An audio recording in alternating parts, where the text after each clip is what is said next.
I want to call to your attention something that bothers our children, especially the adolescent child, the university students, and the young adults. The fact that they complain that many of their parents don't keep their secret, and that's why they don't confide in them. I'm a teacher by profession, and I've taught for many years, and I've gotten that complaint a couple of times. So I want to call the attention of parents to that. Every child has something that she needs somebody to talk to.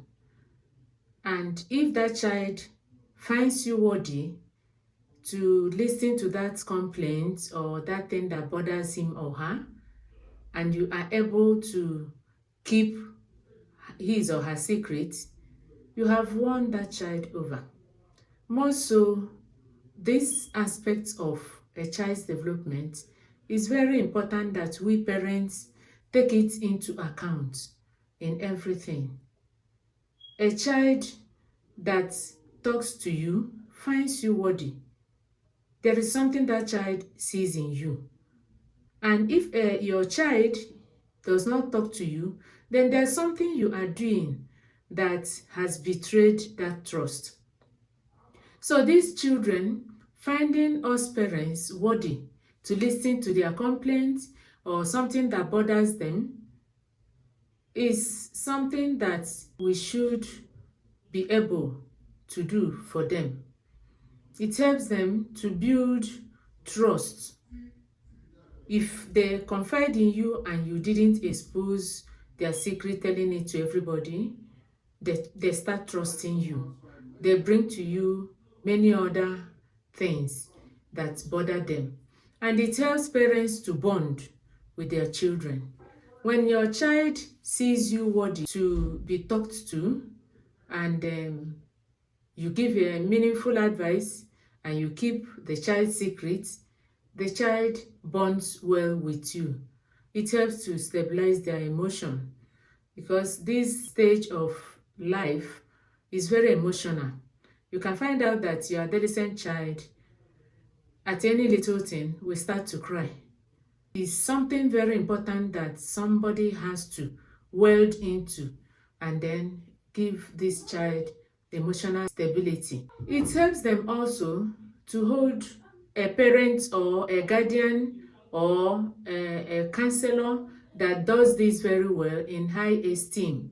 It makes them also to take that person as their role model. Keeping up to this doesn't just come. We have to be intentional about it, trying to know more how to do it and do it well. And that's why this talk.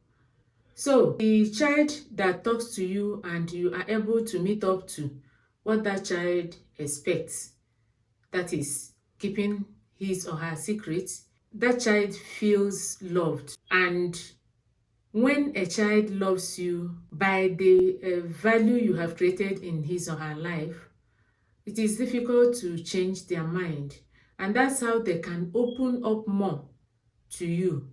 And then it will be easy, you as a parent or a guardian or a caregiver, to direct that child in the proper way. There are certain things, as we are saying that we keep their little secrets, there are certain things that if it is what they want you to keep as secret, you have to convince them that it is important, that it is directed to the person who can handle it or who can, give the proper directives about it. Anything that pertains to threats to life or drug abuse, these areas need to be directed to the people who are meant to help, because such a child needs help.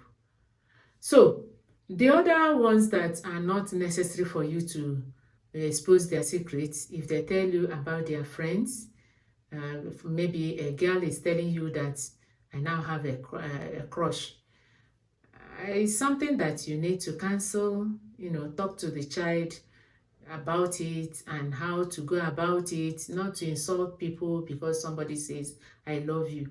You should know what in some of our talks we'll be talking of how to advise our children to respond when somebody says something like, I love you, you are beautiful, and things like that. Something like personal issue.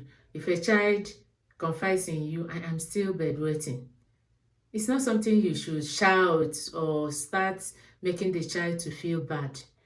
It's something the child is confiding in you.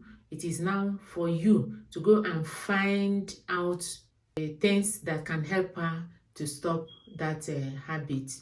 Or identity issue like, am I really sure that you are my mother or you are my dad? Such things are not something you should go and broadcast. Is to explain to the child how you are his or her mother. Maybe the child wants to know. If a child talks about something that needs sent to maybe a therapist, it's your duty to convince that child, to make that child know why she needs help. Let us learn to keep our children's secrets. Let us learn to know how to talk to them when they bring issues that ordinarily be surprised at. And when a child is talking to you, don't expression that will make the child to feel, I have done the worst thing on earth. No. Play along with the child so that the child will be relaxed and so that the child can take any advice you are giving that child.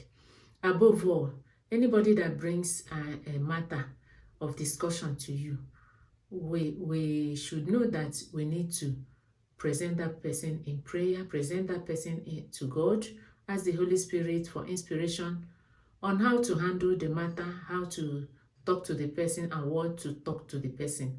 And by God's grace, there is a reason why that person has come to you out of the whole people around him or her. So the Holy Spirit will now help us to meet up to what God expects from us by making that child to come to us. Don't forget to send your comments, subscribe, like, and share. Thank you.